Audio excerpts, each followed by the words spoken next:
Bapak, Ibu, saudara-saudara yang dikasihi oleh Tuhan. Topik renungan malam pada kita adalah memberi nyawa mengikut Yesus. Namun sebelumnya, marilah kita berdoa. Damai sejahtera Allah yang melampaui segala akal pikiranmu, itulah yang menguasai dan memelihara engkau di dalam Kristus Yesus Tuhan kita. Amin.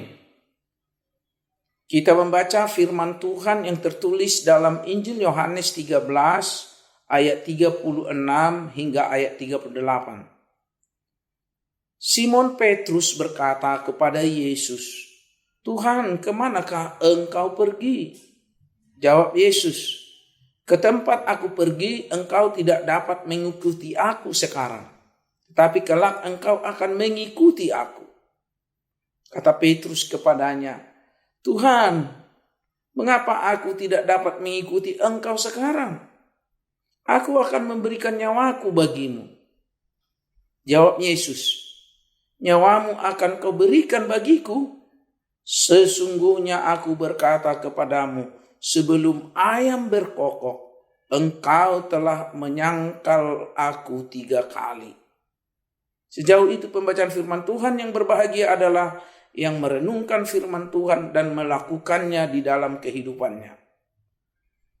Bapak, Ibu, saudara-saudara yang dikasihi oleh Tuhan.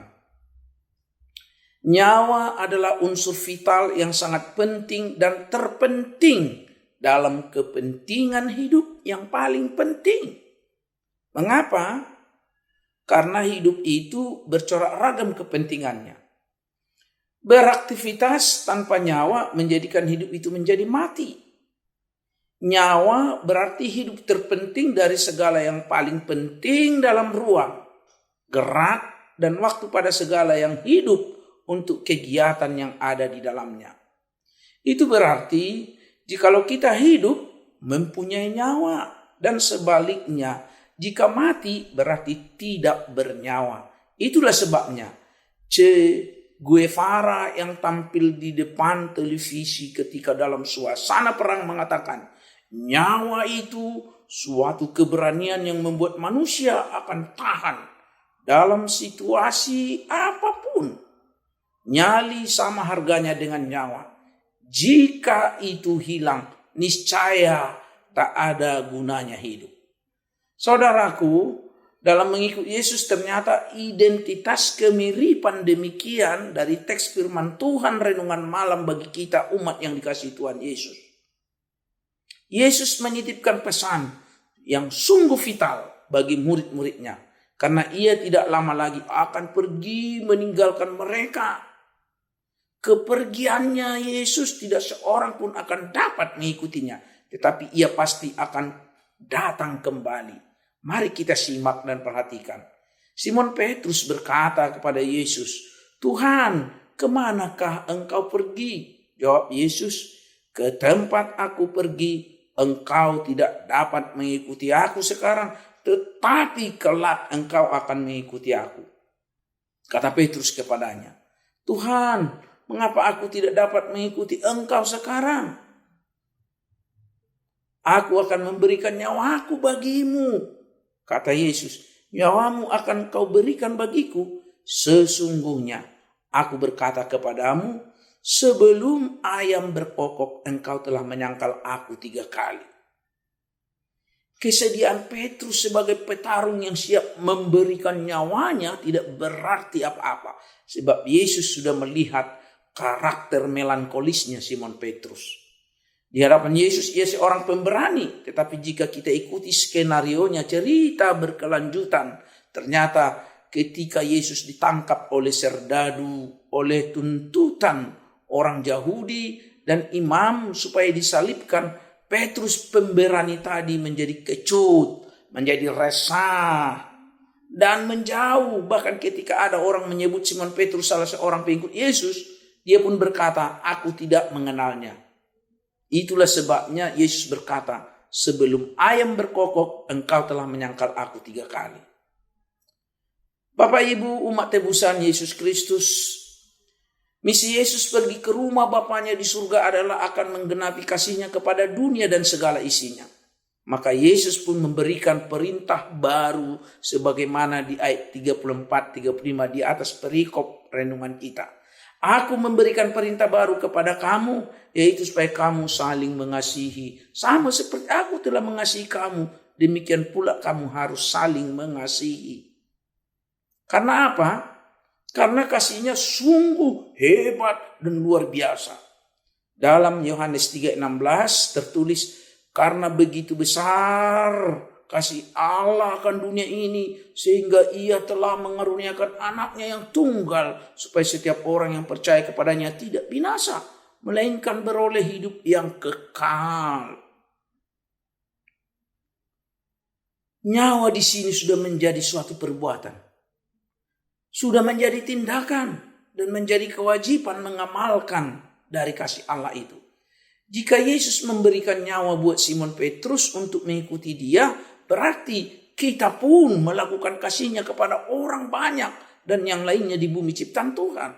Maka dikukuhkanlah mengikut Yesus itu dan diberitakan. Yakni dengan demikian semua orang akan tahu bahwa kamu adalah murid-muridku, yaitu jikalau kamu saling mengasihi. Saudara-saudara yang dikasihi Tuhan, umat tebusan yang terkasih. Baru-baru ini 2 dokter Australia menerima penghargaan Star of Courage dari pemerintah Australia untuk keberanian mereka dalam usaha menyelamatkan beberapa orang dari sebuah gua di Thailand. Alkisah, penyelamatan tim sepak bola yang terdiri dari anak-anak, remaja, dan seorang pelatihnya itu sudah disiarkan melalui berbagai media di seluruh dunia. Dan bahkan kabarnya akan dituangkan dalam sebuah film. Mengapa rescue mission, misi penyelamatan semacam itu sangat menarik perhatian publik? Ada beberapa penyebabnya. Tentu penyebab yang kita lihat adalah merupakan makna daripada bagaimana usaha penyelamatan terjadi. Alkisah, penyelamatan tim sepak bola yang terdiri dari anak-anak dan remaja tadi serta pelatihnya dimasukkan dalam suatu cerita yang sangat sungguh amat mengharukan. Ada beberapa penyebabnya. Di antaranya adalah adanya kemungkinan hilangnya nyawa orang dan adanya orang yang mau mempertaruhkan nyawanya untuk menyelamatkan nyawa orang lain.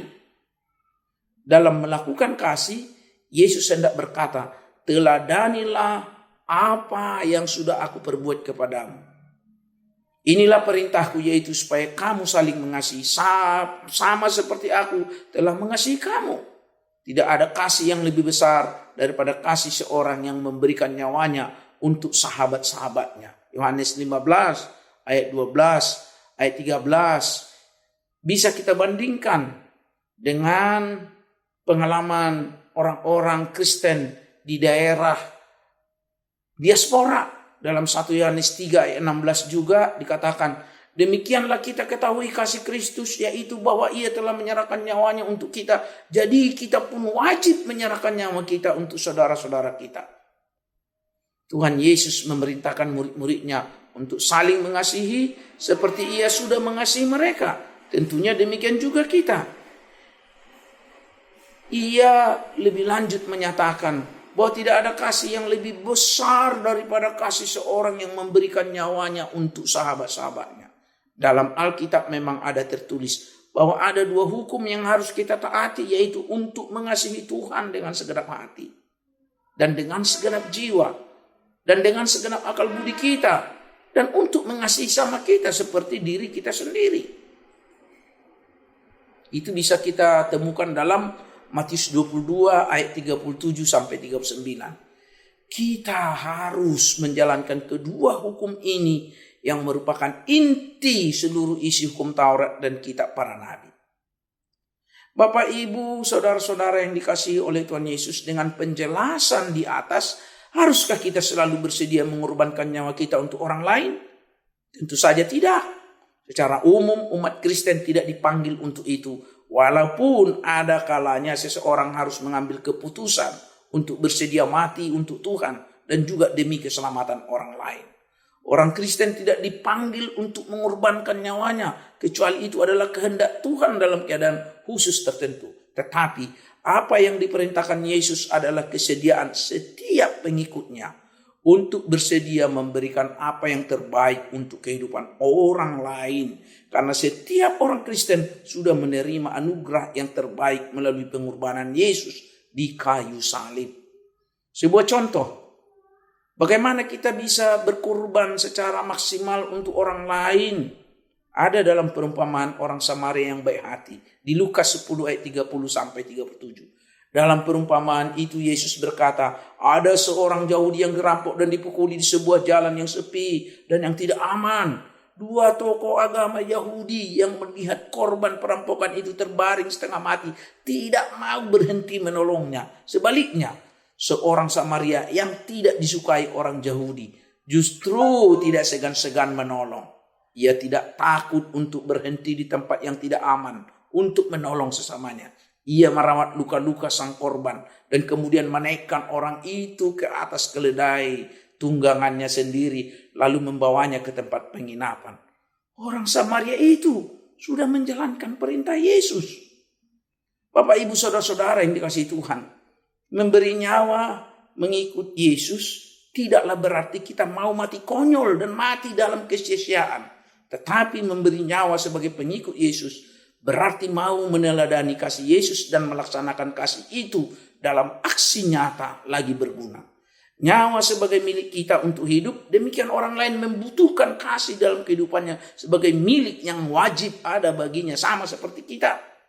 Demikian kasih membuat kita hidup mengimani ajaran firman Tuhan sebagai iman yang tertuju untuk kehidupan kekal. Demikian juga oleh orang lain untuk keberadaan imannya di dalam Yesus Kristus yang sudah menyerahkan nyawanya atau hidupnya untuk tebusan bagi kita semua.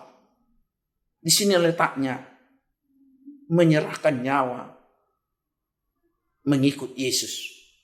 Kiranya renungan ini berguna dan mendapatkan apa yang bisa kita perbuat meneladani karya Kristus yang luar biasa. Pengharapan kita mampu menjalankan perintah baru Yesus, di mana kita mau menyerahkan nyawa untuk mengikut Yesus bagi ketentraman dan kenyamanan, kedamaian untuk hidup kita sebagai umat tebusannya, kemenangan bagi orang-orang yang mau mengikut Yesus tentunya kemudian. Amin. Ya Tuhan Yesus, terima kasih atas firman-Mu yang sudah kami dengarkan. Kami sungguh orang yang tidak layak dan dimampukan untuk melakukan itu. Dan bahkan pemahaman kami yang belum berarti apa-apa. Ternyata ada perintah baru yang daripada-Mu Tuhan. Supaya kami mengasihi sesama kami. Dan mau menyerahkan nyawa kami bagi tebusan. Dan wajib menyerahkannya supaya banyak orang semakin dimenangkan jiwanya untuk Kristus. Terima kasih Tuhan. Berkati firman-Mu. Berkati hidup kami, berkati juga pertumbuhan iman kami yang semakin menguat untuk membawa kami kepada kedamaian hati dan juga menuju kepada kehidupan yang kekal yang daripada Tuhan Yesus Kristus, Tuhan dan Juru Selamat kami. Amin.